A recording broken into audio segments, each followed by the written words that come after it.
Hello, welcome to this video where I'm going to attempt this challenge that I just came up with in my head that I'll call like an A to Z TBR reading challenge, I guess. I'm gonna try to read at least one volume of a series starting with every letter in the alphabet in this video. It'll be a mix of like volume 1s and not volume 1s. So this is kind of like a spin-off to my classic volume 1 try vlogs that I do. What spurred me to do this is that I have like 400 volumes unread on my TBR, and the way my collection is organized is alphabetically, so I was kind of just looking at my collection trying to decide what to read, and I thought I could attempt to just, go down the alphabet and see what I can get read. But there's also a lot of like volume 1s I've really been wanting to read, so I feel like this is a good format for me to kind of potentially read a lot of good varied things. I'll probably batch these like in chunks and come back and talk about them. I might skip around, like it might not be in exact alphabetical order, but in the end I'll recap everything. And I've actually read the first volume already. Starting with the letter A, we have volume 1 of A Star Brighter Than the Sun by Kazune Kawahara. This is one I've been so eager to read. Kazune Kawahara is one of my favorite mangakas, and when this series was announced to be coming in print, I was just so excited. I've already pre-ordered up through like volume 5, I think, just blindly. I knew nothing about this. That's how much faith I have in one of my favorite mangakas, but this volume 1 was so cute. Nobody is surprised. It's about these two characters who knew each other growing up in elementary school. They were close friends. Our main female character has always been taller and stronger and been made fun of because of that, while her friend, this guy character, grew up being a little bit more scrawny, a little bit more skinny, and she kind of protected him. That was their dynamic. But now fast forward to them in high school, and he's had like a massive growth spurt. He's super cool, kind of popular, while our girl is still like really tall and strong. She has some insecurities around that, but she's realized that she's had a crush on this guy this whole time, and she decided to kind of not hold back her feelings and finally do something for herself because she's very like accommodating to other people, especially because of her size. She'll let other people go first or duck down to get out of the way, stuff like that. So it kind of reminds me of Love Com in that aspect, where the heroine is this like super tall girl, but she's like 5'6", which I'm taller than that, and I don't feel like I'm a giant, but maybe by Japanese standards she's super tall. But yeah, this one just started out really cute. I really like this kind of golden retriever energy from male characters in like a shoujo manga, so this is right up my alley. With the childhood friends things, that's my favorite like trope, I guess. I can't wait to see how this one turns out, honestly. Obviously, by the fact that I have, ordered a lot more of the volumes. If you've only read My Love Story by Kazune Kawahara, that art was done by a different person, but this series, she is also doing the art, and her art is honestly not the best, but I still think it's endearing, and if you can kind of look past that, I would highly recommend this from the first volume. I'm so excited. Like, if everything else I read is a flop, then it doesn't matter, because this was like what made it worth it. I'm so happy. So let me go see what else I can scrounge up. Maybe I'll go to B, maybe I'll skip to another letter, who knows. I might have to get creative with some of the letters too. I think I don't have anything that starts with an X or a Q, but we'll see. Okay, I'm back with 2 more volume 1s. I decided to skip to F and L. But for F, I read volume 1 of Firefly Wedding. This is one I had seen a lot of buzz about when it first got released. It wasn't really on my radar, but I decided to pick it up, and I actually did enjoy this first volume. It's kind of an unhinged romance, so if you like something like Yakuza Fiancé, I think you would like this. Our main character is this sheltered noblewoman who has heart problems, so the doctors have told her she doesn't have that much longer to live, but she wants to get married and make her dad happy, but they've declined so many marriage proposals because of her condition. They don't want to, like, trick a guy into marrying her knowing that, like, she's in poor health. But one day she gets kidnapped, and, like, in her captivity, this assassin guy gets kind of assigned to keep watch over her and then kill her when the time is right. But she decides to try to strike up a deal with this assassin guy, pretend that, like, she fell in love with him at first sight, and, like, proposes to him on the spot, basically. And it seems like he's just very intrigued by this, so he agrees. He takes her away, and now they're in this sort of, like, red light district, and she's trying to figure out how to escape while also, like, trying to appease this guy because he's, like, a very skilled assassin. She sees him killing people left and right, so she doesn't want to get on his bad side, but there's something she's not willing to, like, completely give into, so I think they have an interesting dynamic. The main girl character is 16 and he is 18, so they have a little bit of an age gap, but this is set in sort of like an older time period, it seems like, and she's been trying to get married for a while now, so I guess that's why that doesn't bother me as much. But I don't know, I can get down with a little bit of an unhinged, potentially toxic romance. He hasn't really done anything bad to her directly, and his motives are mysterious, so yeah, I think I will continue with this one. I'm definitely intrigued by this first volume. And I know a lot of people love this series, so that gives me some hope that it'll continue to pique my interest. And then I read volume 1 of Loverboy. This one also had a lot of hype when it was coming out. I've seen so many reviews posted when people were getting their physical volumes. This one was sent to me by Ice Press, so I was also intrigued to check it out. And I think I have mixed feelings about this one. This one is about our main character who owns an art studio. He's 28 and he's been divorced from his wife. And by coincidence, he reunites with this guy from his past. This guy was his childhood neighbor, but he's significantly younger, about 8 years younger, so he's just turned 20. But our main character has always seen him as just like a little brother, who he's known since he was like 3. But this younger character, this little brother figure, has always had a crush on our main character. He's made it known. It started from when he was really young, like, oh, like, I want to marry you. Like, you know, the cute, like, innocent child crush. But this cute, innocent child crush just, like, never went away. He confessed to our main character when he was in high school. He still liked him even when he was married. Our main character kind of has, like, a friends with benefits man who the younger character has known about. So, like, he doesn't care.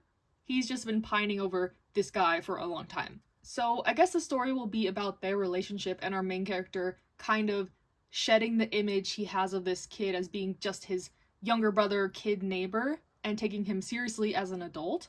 But the like hesitance I have comes with the fact that they've known each other when they were kids, and there's this repeated notion of like, you're just like the little neighbor kid. So yeah, I don't know. Let me know your thoughts if you know how this story devolves. I'm willing to give it like a couple more volume try, but this is something typically that wouldn't be for me, like my personal taste. So, not saying it's bad, but some aspects are usually not my thing in media in general.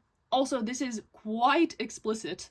Heed the warning. It's censored, but there's a lot of explicit content, so I definitely see the appeal of this. As we just discussed with Firefly Wedding, I'm not opposed to messy relationships, drama, angst, interesting dynamics, but I hope you can see like where the little bit of hesitance comes from with me. So yeah, we knocked out some random letters and let's see what else I read. Okay, next for the letter S, we have Triple S Class Revival Hunter. This one was also sent to me by Ice Press, and I was in the mood for a more manhwa after reading Loverboy Korean comics. And I had no idea what to expect from this one, honestly, but I actually really enjoyed it. I was laughing at multiple points in this. The plot is a bit convoluted to explain, honestly. I'll try my best, but basically this is set like on Earth, and one day this big tower appeared out of nowhere. It's from another world and there's monsters in it, so of course people have flocked to this tower to try to figure out what it is, to beat the levels and go up the tower basically. And our main character is like an F-class, bottom-of-the-barrel hunter. He doesn't have any skills, even though his goal is to make it to the top of the tower one day.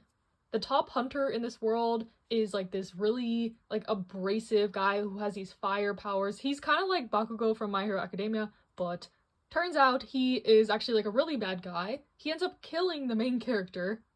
And our main character had received like this skill the day before that he thought was super useless because it only works when you die, but now that he's dead, the skill activates and he's able to like take a skill from the person who killed him. And the skill he receives from like the top hunter of the world is like a time travel skill. So when our main character kind of like wakes up and revives, he's pissed that his like idol is this murderer actually. And to prevent this guy from like causing more chaos in the world, he like goes back in time to before the top guy got his power, his skill, and kills him to prevent like stuff from going on in the future. So it's like a time travel action adventure series, and now that our main character has like gotten his revenge out of the way, now he's starting on his quest to be the best top hunter. And since he's gone back in time, he has like a lot of knowledge about what's to come, and he gains other skills. And yeah, I think the concept is really interesting actually, even though it's a bit hard to explain. If you read this, you'll get it. You'll get what I'm talking about. It's not like confusing. It's just a lot of moving pieces, and I get it. This is the first volume in like a kind of complex world. So yeah, I'm kind of mad at myself for not reading this one sooner. It's just been sitting here. Like a hit has been sitting on my bookshelf. This is what happens when your TBR gets too long. You miss out on gems. But also, this has been sitting on my shelf so long. I wonder how many volumes are out now at this point, because I got this like before it came out, like as a review copy, you know. So a little late with my review, but I did enjoy this first volume. Okay, next I have read the one-shot Your Letter for the letter Y, and this was so good. First, from the cover, as you can tell probably, the art is so stunning. There's this like fold-out poster in the front. I don't know if it's captured well on camera, but like this is art. This is art. So from the beginning, I was already entranced by the art. It's so gorgeous. This is another manhwa that was sent to me by Eyes Press, but yes, I've been meaning to get to this one. I have gotten a lot of recommendations for it whenever I have shown it as a potential read for me. And I think there's like an animation of it or like an OVA, something like that. Maybe I'm thinking of something else, but I would definitely watch it if it is a thing. It gives very like Ghibli vibes. It's about our main character who is living with her grandmother in the city, and she sticks up for her friend who's being bullied, but in turn, she also becomes one of the like bullied people. So she ends up being miserable at the school and transfers back to her hometown to live with her father, and she's worried about making friends. She doesn't know anybody, stuff like that, but one day she discovers a letter on the bottom of her desk that was left by a student who used to be in that seat, and these letters kind of teach her about the school and the people there, and sends her on this like little quest around the town to gather other letters, and through this she meets another boy. So it's a little bit of a mystery coming of age story, but it's really nice. I like it a lot. I'm glad I read it. It's kind of like the perfect little one-shot with a nice conclusion. I would have loved to read more, but this was very satisfying, and yeah, I'm glad I finally read it. The publication is so nice. Along with the like fold out, there's also something in the back, but it's a spoiler, so I won't show it, but I'm glad I got to this. If nothing, like, I think the art is worth it in this. It's like art book level quality in my opinion. Okay, as I mentioned before, not all of these will be volume 1s. Some letters I don't have any volume 1s for, like the letter C. So I read volume 13 of Cherry Magic. Obviously, I am so obsessed with the series, so it can kind of do no wrong in my eyes, but this volume saw a lot of development between, like, the side couple in the story, but that was pretty much it. There was a couple chapters of, like, what if Kurosawa was the one who had the mind-reading powers in the beginning, and some kind of just daily life type stuff. So this volume did kind of feel like a filler one a little bit, but I think I know what happens, like, in the next arc, so it's kind of like a setup volume, which I'm not mad at, but these volumes are so thin and they don't come out super often, so it's a little disappointing when there's like not that much substance in one of these, but one okay volume is not gonna make me drop a series that I am so invested in like this one. Then for the letter P, I read volume 2 of Pink and Habanero, and this volume was so cute. I'm very happy with my decision to pre-order this and volume 3 because I liked volume 1 so much, and I have continued to enjoy it thankfully, but this one is kind of like a Maid-sama-esque setup where our main character discovers this guy's secret that he works at this like Prince Butler cafe when he's not supposed to be working. Their school doesn't allow jobs. So they kind of become allies in keeping his secret, but in that they've developed a really cute friendship, which I'm assuming will lead to more of a romantic thing, but our main character doesn't have any other friends at this school. So he's kind of taken her into his friend group, and I don't know, it's just all really cute. There was also moments when I laughed out loud, so this has a little bit more humor than I remembered, but super cute. The art is cute, the relationship's cute, the characters are cute. The guy character is definitely like a tsundere kind of archetype. He's kind of cold, but more like blunt. He's not mean, he just like tells it like it is, and I kind of relate to that, so maybe that's why I like him, but the main character is also super cute. So yes, this was my pick for the letter P, and we'll see what more I can come up with. There's a couple series I have like a last volume of, as opposed to just a random volume in the middle, so we'll see if I can fit some of those in too. Okay, hello, since I mentioned finishing a series, that is exactly what I did. So my pick for the letter T was volume 7 of The First Night with the Duke, finishing out the series. So this volume 7 was actually more of like an epilogue side story, but it was like the perfect addition, a perfect like cap to the series in my opinion. It had me tearing up at the end. It was just so good. The series overall is so good in my opinion. It is an isekai one, royal setting type vibe, which is something I love as we all know, but in this one, our main character gets isekai'd as kind of just like a side random character in the novel. In the very beginning, she ends up sleeping with the Duke, who is like the main love interest character in the novel, and obviously this changes the trajectory of what's supposed to be happening. And at first, it's super comedic with our main character trying to like get away from the Duke guy who's like, we need to like take responsibility and become an official couple since we did that. While she wants the story to like get back on track. He's supposed to be with the heroine, so she feels like it's not right that she kind of, mess things up. But as you go on, the relationship develops and it is just so cute. It tugs at your heartstrings in all the right ways. I love their personalities, how they interact. At first, it's more like a push and pull type situation, but they come to trust and know each other, and I don't know, it's just so good. Honestly, they're probably one of my favorite, like, media couples in general. I think volume 6 wrapped it up really nicely too with the isekai aspects. I've never seen it done in this way, I guess, and this volume 7 was kind of just the cherry on top. So, overall, I do highly, highly, highly recommend this series, especially if you like kind of royal setting, isekai, romance, fantasy type stuff with a sprinkle of comedy and amazing art and really nice characters. Yeah, it's a total package in my opinion, and I'm so happy that I got to read this kind of side story and wrap it all up. As much as I would love to have their story continue forever and ever, I know that's not realistic, so yes, very happy with this one, and I'll be back once I read some more things. Hello, good morning. Well, it's morning for me, but I have read my pick for W, and I ended up finishing Who Made Me a Princess. So I read volumes 8 and 9.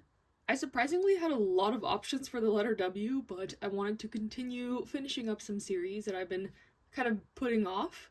And I think this one had a satisfying conclusion.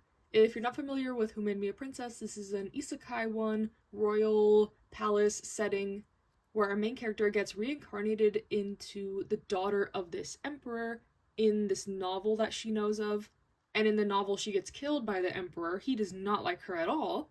So since she starts out as a child, she begins to try to win his affection so she doesn't meet her, untimely demise.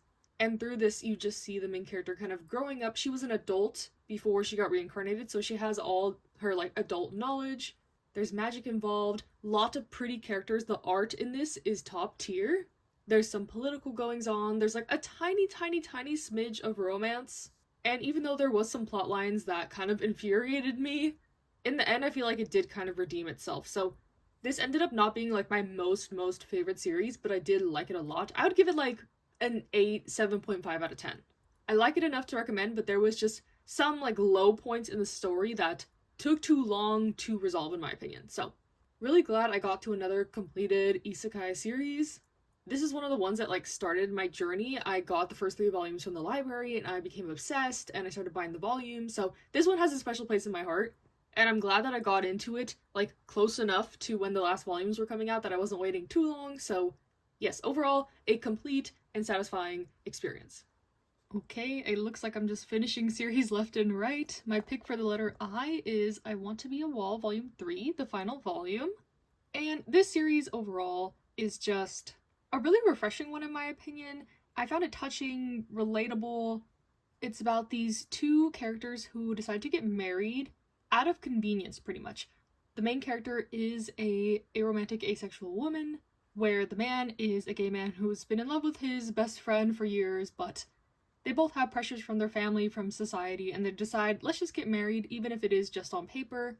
We can have a platonic relationship. And I think that is the best thing about this manga, is the exploration of, the platonic relationship that they have. They start out basically as strangers, roommates, but they come to learn about each other and adapt to each other's living styles and their personalities, and they become friends. And I think this perspective was really refreshing. This particular volume saw opinions from their family about them choosing not to have children, and also focused on the male character's kind of experience growing up in Japan, being in the closet, how his life could have been different if he was living in a different country, and the author has some criticisms of, LGBT plus acceptance in Japan and such.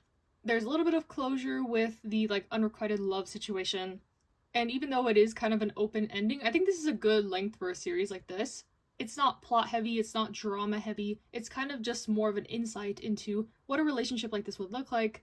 A lot of kind of philosophical talks about marriage and what it means to be married, marrying for love, convenience, money, stability, companionship. There's a lot of reasons people would get married. So yeah, I just thought this one was really unique, and I definitely recommend it, especially since it is just such a short series. Short, sweet, got its point across, and I thought it was pretty good. Okay, hello, we have a couple more volumes. These ones are not a first volume or last volume, they're some middle ones. So for the letter O, I read volume 9 of Oshinoko, and I continue to really, really enjoy this series. This one is kind of like a revenge, entertainment industry, idol manga, which is right up my alley. I love anything to do with the entertainment industry. It just scratches this itch in my brain, and I also like K-pop idols and stuff like that, so it's all connected. But in this volume in particular, we're kind of starting a new arc, so it's laying a bit of groundwork for that. Our characters are getting further into their entertainment careers, so can't wait to read the next volume of this, because this one was just mainly a setup one in my opinion. And then for the letter X, I did have to get a little creative. We have a Spy X family. I don't have anything that starts with an X. It was either this or Hunter x Hunter, but I really want to do a full reread of Hunter x Hunter, so not for this video, but I read volume 13 of Spy Family. I feel like the series just keeps getting better and better. We saw the conclusion of an arc in this one that was really action-packed, and then we also got into some more of the politics, but then there was also some slice of life school life stuff. This one has it all in my opinion. If you don't know what it's about this spy who needs a family for a mission. So he ends up adopting this girl who is a telepath and marries this woman who is an assassin. So they all are kind of hiding their identities, and shenanigans ensue. It just has a good mix of action, comedy, drama, tiny bit of romance. Nothing overpowers each other in this in my opinion. And I really like the series. I think the next season of the anime should be coming out soon. This is one of the only series that I watch the anime for, the weekly episodes. That's how much I like it. So yes, I feel like it doesn't really need much praise or introduction, but I am very satisfied with this volume, like I am with usually all the other volumes of the series. We're almost halfway done. I've done 12 of the letters so far, so I'm going to try to do at least one more today. Okay, last volume for today, but my pick for the letter N, I read the one-shot Not Love But Delicious Foods Make Me So Happy. This is by Fumi Yoshinaga, and I've kind of been making it a quest to read all of her works. She is the author of What Did You Eat Yesterday and Oku, and this one-shot is very much in the same vein as What Did You Eat Yesterday? I feel like it's low-key autobiographical. It's about a BL mangaka who is obsessed with food, and every chapter is just her going to a different restaurant and trying all the dishes there with her roommate or her friends or other mangakas or people she knows from college, basically just facilitating the conversations through the food, which is what I love about What Did You Eat Yesterday, which is about, I would say, 40% conversation, 60% food, while this is kind of the opposite. It's 80% food, 20% conversation, so this is basically just a guidebook of restaurant recommendations, and this one is quite old, so I'm not sure if any of these restaurants are still around, so I don't know if I could even use it as a restaurant recommendation thing. So overall, I'm glad I read this just to check another one off my list of Fumi Yoshinaga works, but I wouldn't necessarily recommend it unless you love food. This kind of didn't really go anywhere. It was basically just about her going to different restaurants and trying food and cuisines, and just gushing about them. She goes on a couple dates, meddles in her friend's love life a little bit, but her true passion is food and she's okay with that. So definitely not one I would recommend, but kind of more of a novelty piece of my collection, I guess. Okay, hello, we have read for a couple more letters, and these are both in the same vein, I guess. So for the letter Z, I know kind of not really Z, but this is one of the only ones that even had Z in the title, so Yakuza Fiancé. I read volumes 1 and 2. Volume 1 was a reread, and Volume 2 was new content. It's been a really long time, probably years at this point, since I read Volume 1, so I definitely needed a refresh before I continued. And I think I liked it a lot more this time around. The reason I didn't immediately continue after reading Volume 1 was I was kind of lukewarm on the series. Like I mentioned when talking about Firefly Wedding, this one is kind of like an unhinged romance as well, about the grandchildren of these two Yakuza heads, like from different clans, getting together. It's sort of like an arranged marriage situation, and our main character comes to Tokyo to kind of live with the family and see what her new fiance is like, but he quickly reveals how, like, for lack of a better word, unhinged he is. He's very violent, like masochistic. He wants her kind of to hate him and play these games with her. He wants to be entertained, I guess. And she is super creeped out by this, but decides to kind of mess with him back, which leads them to have a very interesting relationship, in my opinion. She has no intention of actually getting married to him, so she's not bothered by some of the, like, stuff he does, and yeah, I find myself being more intrigued by these kinds of stories lately, so I definitely think I want to continue, or at least watch the anime to kind of continue and see what the vibes are moving forward. Like, I don't know, I can't really see this turning into like a real quote-unquote romance, but I'm into the sort of psychological games they're playing. And also there's already like rumblings of a lot of political Yakuza type stuff, which I do like. So that's like an added element to keep me invested in the story, I guess. So yes, glad I gave this one another shot. I've gotten a lot of requests to read it recently, actually, so I'm glad I was able to get back into it now that I'm more like in the mood for the story, I guess. And then for the letter E, I kind of did the same thing. So I read volumes 1 and 2 of Even Though We're Adults. Volume 1 was a reread. Again, it's been years since I read volume 1, so I needed a refresher before I continued on to volume 2. The reason I initially picked up this series is because it's by Takako Shimura, who is a very interesting mangaka to me. I've liked some of their works, and I have really not liked some of their works, so when another one of their series was announced to be coming in English print, I was just interested. I was interested to try it out. This one is about two women who meet at a bar and they kiss and have like feelings, sparks are flying. But turns out that one of the women is married, which then starts this sort of moral dilemma, messy relationship. Both characters are like in the wrong in this relationship, obviously. Her husband is aware of what's going on, but doesn't want to divorce right away. He kind of wants to try to figure this out. These two just like can't stay away from each other. So this one is obviously exploring themes of like comp het, exploring different sides of yourself, but also family relationships, complex dynamics. Like, this is definitely, I would call, like a human drama. It's not a fluffy, cute romance where you're rooting for the two to get together. It's more like a character study / trying to show like what would this type of situation actually look like. So I can appreciate it in that aspect. And even though it wasn't necessarily an enjoyable read for me, I thought it was interesting. So this one, I'm kind of on the fence about continuing. I think if it goes into the direction of still kind of like exploring the relationship dynamics and kind of the consequences of something like this, I think I would like that as opposed to their relationship being romanticized or something like that. I'm not sure. But so far, this is kind of landing in the middle of Shimura's works for me. I don't love it, I don't hate it. It's kind of like weirdly intriguing. Like, I can't look away from this, if you know what I mean. So yeah, a little bit of reread and a little bit of new content with these two letters. We're past the halfway point now, and let's see what else I can scrounge up. Okay, hello, I have read another volume so far, and that is for the letter V. I read volume 7 of Villains Are Destined to Die, and this one was like an obvious hit. I love the series so much. I think I'm gonna call it my favorite manhwa. It is so good. The only reason I don't read these immediately is because they come out so few and far between that I want to savor them, and that was the case with this one. It's been a while since volume 7 came out, but you know, this challenge spurred me to finally read it. It was between this or Vinland Saga. I didn't have that many options for V, but yes, this series is about our main character getting isekai'd into this ultimate game as the villainess, and to avoid dying, she needs to, like, romance some of the interests. But they all start out by hating her because she's, like, the villainess, so it's really difficult for her to gain any affection from these guys. And since we're so far into the story, I won't spoil much, but it seems like we're making a lot of progress with one of the love interests, potentially near the end of the story, but I feel like there's gonna be some twist and it's not gonna work out, and she's gonna have to claw her way up another way. The novel that this is based off is coming out in English this year, and hopefully that gets released really quickly. I believe it's finished, but I feel like I'm gonna devour that once I get it, especially if it ends up, like, going further than the manhwa, like, really quickly.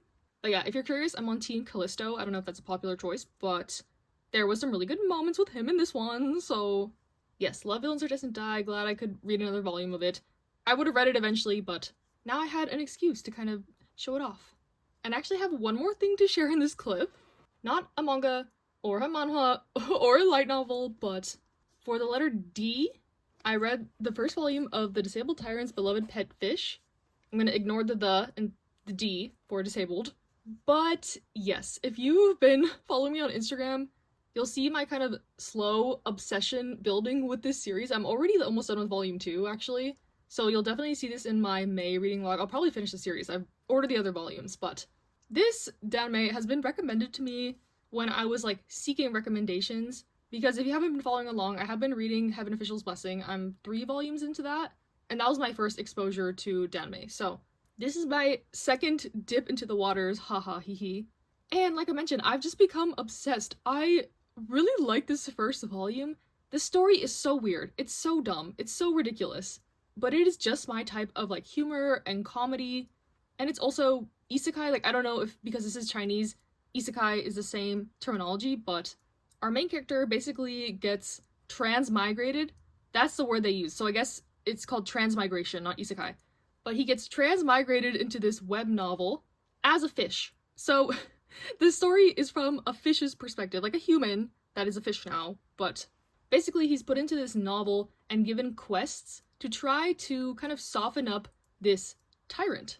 In the novel, this tyrant prince is just like wreaking havoc on the kingdom, and our main character has been placed in the story before all that happens to try to like just calm him down, befriend him, be his pet fish to like, you know, if he has a pet, he'll be doting on the pet and just turn out to be a better person and not like this evil ruler, basically. And I'm a sucker for like very rule-based isekai, I guess, where there's like steps and quests he has to accomplish. And it's also hilarious seeing his like modern takes on this like ancient Chinese setting. Yeah, I just love it all. It's so charming to me. That's how I'll describe it, I guess. It's super charming. I like the characters, I like the setting. It's very whimsical in my opinion. It's not like as heavy on the politics and drama. There is some of that, but it's mainly focused on like the main character completing his quests and their blooming romance. I want to go really in depth with this, like spoilery and everything, so maybe I'll make it its own video if I finish the series this month, but yeah, just know I've become obsessed. The disability of the tyrant is that he's mute. There's like 8 sons of the emperor, he's the 5th son, and he's kind of been ruled out to become the emperor because he's mute. But our fishy friend here is gonna help him get to the top one way or another, so yeah, hope you all don't mind I snuck in a non-manga manhwa in here, but you're gonna be hearing me talk a lot about this in the future, I'm assuming, so this is the preview.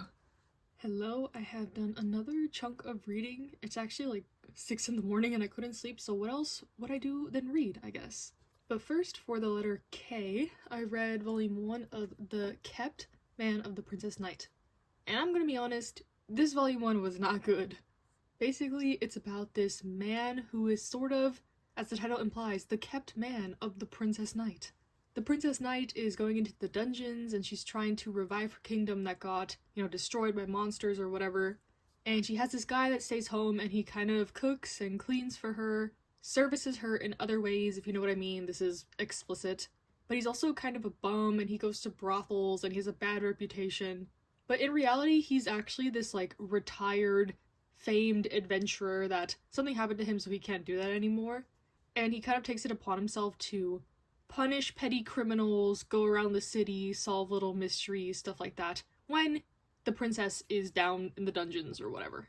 And I just found the main character unlikable. The little mysteries and crimes he solves are so quick in succession, you can't like really get into any of the stories. It's like whiplash, honestly.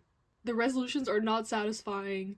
And yeah, like I would not recommend this one, honestly. My picks for K were pretty slim, so I'm not surprised. Ian Press sent this one to me. Sorry, Ian Press. This one's kind of a flop. So after that, for H, I needed a palate cleanser, and I decided to read volume 4 of Hirayasumi. I had to pick something I knew I would like, and this did not disappoint. Hirayasumi is kind of just like this slice of life story about 2 cousins living together. One is a man in his 30s who kind of is just doing part-time jobs and floating through life, very casual, while the other cousin is in art school and trying to figure things out and her career path and making friends and stuff like that. So they're both at very different stages in life, cohabiting, And this one is just so cozy. It's slice of life, but you do get character development, you're rooting for these characters. Unlike the last one, these characters are very likable, and yeah, it just cheers me up whenever I read one of these volumes. Highly recommend if you want something like this. I would compare it to something like Yotsuba, I guess. The epitome of just like a nice sigh of relief type read. And then for B, I decided to catch up with Blue Lock, so I read volume 16, 17, and 18. And again, another like obvious hit. I knew I would like these. We're pretty far into the series, so I won't say much about the plot, but we kind of concluded an arc and we're in the next stage of the Blue Lock project. If you're unaware, this is kind of like a battle royale-esque soccer manga where all these boys are trying to be the best striker in Japan, and they're put in this program called Blue Lock where they have to fight their way to the top, basically. And yeah, they've completed like phase 1 and now they're in phase 2, and there's a lot going on, there's a lot of characters, but every time I read the series I just get so hyped. It's a good one to stock up a couple volumes of to read all at once, in my opinion. And Kodansha's gonna start releasing these once a month, so I'm quickly gonna get another chunk to be able to read, but yes, I think I pre-ordered up to like volume 25 or something like that, but if you want something action-packed, drama-filled, sports, I would recommend Blue Lock. Since I got such an early start to my day, I'm gonna try to finish up this challenge today. We'll see how it goes. I think I have like 6 more letters to get to, so let's see what I can do. Okay, it's a little later in the morning, but I have read a chunk of volume 1s. Starting with, for the letter R, I read volume 1 of Radio Storm, and this one was interesting. It's about the world that's kind of dystopian now, and a select group of people have this thing called a core, and it's kind of like a quirk from My Hero Academia. It's like a power that a person has, and our main character kind of just has this super smell. So he doesn't think he has that great of a power, but everyone who has a power is in this school being trained for the military because their world is really dangerous. There's this disease, plague that's spreading that turns people like into zombies, and the doctor at the school is kind of tasking our main character to go out there and find his collar, which is like, I'm gonna interpret it as kind of like their soulmate. Everyone who has like this power has someone that can kind of like control the power / influence them. They're like connected by spirit, basically. So he goes out and finds his collar guy, and of course the collar doesn't like respond the same way as like the person with the power does. So he's like, who is this kid who is like suddenly super affectionate to me because they can like share emotions? It's a little bit confusing, a little bit messy, and this first volume was definitely more of a setup, trying to get you accustomed to the world and the power system. There's already a little bit of an explicit relationship between like the two. So yeah, seems like this is gonna be kind of like a dark, mysterious one. The intentions of the school are already kind of suspicious, and the doctors, like, it seems like they know more about the main character's powers than he does, and everything in the outside world is just really sad and desolate. There's like child soldiers, people dying left and right. So this is pretty graphic, I would say. I won't say I love this from the first volume, but I'm definitely intrigued to know more about like the mystery aspects. This like romance is kind of questionable. It's a little bit like love bomby on one side, and then they realize they can kind of take advantage of each other's feelings because they're connected. Like, things could go wrong very quickly in this one, I guess. But I'm curious to see how like this pans out with the mystery and the plague. If you like kind of survival stories, I think you would like this. And then kind of in the same vein, I read volume 1 of Murderous Llewellyn's Candlelight Dinner for the letter M. Both of these were sent to me by Eyes Press recently, and it was kind of perfect that I still needed these letters, but this one is about our main character who has this suspicious neighbor. He's getting these mysterious notes, someone's messing with his front door, his neighbor is constantly like out in the stairwell doing weird stuff, and the neighbor invites him over to dinner one night, and it seems like our neighbor is this serial killer that's been in the news everywhere recently. So our main character is like, okay, I need to get away from this guy, but he's broke, he can't move out. So he kind of is like, okay, this guy hasn't done anything to me directly, like maybe he's a murderer, but like he's not trying to murder me, so maybe it'll be okay. And thus starts this kind of odd relationship they have. I don't know if it'll turn romantic, but for now it's kind of just they're neighbors. The neighbor ends up kind of helping him out with some rent and stuff because he is so broke and down on his luck. But it's like, is he really down on his luck, or is someone purposely messing with stuff so, he can't get a job. His landlord is getting really mad at him for certain things, so it's all very mysterious. I thought this first volume overall was okay. I just can't really see where this is going. Like, I don't know if it's gonna be a mystery, thriller, he's gonna actually pursue a relationship with the murderer, be his accomplice. Like, I don't know what the vibes are here. Like, maybe I'll give it one more volume shot or see if I can read this on Webtoon or Tapas or something. I like the art. I like the characters, even like the creepy potential serial killer guy. But I'm usually not one for like horror or super dark stuff. So yeah, if you've read more of this, let me know if it goes in that direction. Or more of like a twisted romance. Because as we've established, I'm not opposed to a unhinged type situation. But yeah, this one's also set, I think, in like a fictional Europe. So that adds to kind of like the old-timey mystery vibes. Like, our main character is a writer and he uses a typewriter, so I don't know when this is supposed to be set time-wise, but I'm not as intrigued by this one as I was by Radio Storm. I think I do like the more like dystopian setting more than like a creepy old-timey murder mystery, but I think it kind of just depends on your taste. And then lastly, for the volume ones, for the letter G, I read the first volume of God Bless the Mistaken.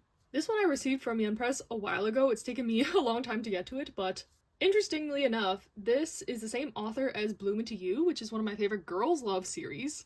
So far, this is not a girls' love series. It's about Earth, but there's these mysterious happenings called bugs going on in the world, where like every couple days or every couple weeks, some like abnormal phenomenon happens. Like suddenly there's no gravity, or everything is flipped from left to right, or big plants are growing all over the place. And our main character lives in this boarding house where the landlord is like a researcher for these bugs. She's trying to figure out the causes, how it's affecting people, etc. because she is not affected by the bug. She's like the only person in this world that's not affected. So she kind of has like an outsider perspective of what's going on. And so far it just seems like a slice of life about these happenings and occurrences and how they can kind of have fun with it or how it affects their lives. I thought it was cute. So far it's more of like a slice of life. Like the mysterious neighbor one, I can't really see where the plot is going with this one. If there even intends to be a plot, like are they going to solve the mystery of what's happening with these bugs? Are they just going to continue to figure out how to live life with these occurrences happening? I'm more interested in like the characters in the boarding house. It reminds me of kind of like a Galaxy Next Door with some supernatural aspects, the boarding house kind of setting. Hopefully no romance in this one though, because the main character's like in middle school. And it's obvious he has a crush on the landlord who's like a college professor, but hopefully that doesn't go anywhere. But yeah, I thought this first volume was cute. I don't know if I'll continue, but it wasn't bad and it was an interesting concept. And also nice to see, something from an author I like, the same art style, etc. Okay, continuing on with some of the darker manhwa, I guess, for the letter U, I read volume 2 of Unholy Blood. This was my only option for you, but I'm not mad at it. I have been putting off reading this volume for quite a while because the first volume of the series made me cry, so I was like, okay, do I need to be emotionally prepared for like every volume going forward? And this volume did not make me cry, but I still thought it was really good.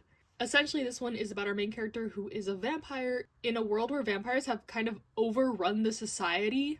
They've infiltrated all parts of the government, there's all sorts of corruption going on, and even though our main character is a vampire herself, she hates vampires, and she ends up teaming up with this police detective to kind of eradicate the vampires. It's a simple plot setup, but I really like where this one is going. It's very action-packed. It is quite graphic with the violence, but you also have sympathy for some of the vampires. Like, some of them were turned against their will. Some of them were dragged into this life. Some of them are just straight up evil and are at like the top of the vampire society, and our main character is obviously targeting those people first. And then there's the moral dilemma of like, okay, now that there's more vampires, there's less like human criminals and stuff like that. So aren't we actually helping the society be better?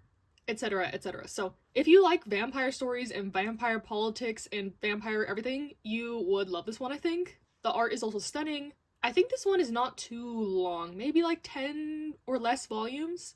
And I know a lot more have come out by now, so I definitely need to get on it or see if this is on Webtoon or something, because I have been highly enjoying it. It's given me all the feels, obviously. This is my kind of like detective mystery story, I guess. And then I needed a kind of other palette cleanser, something a little lighter.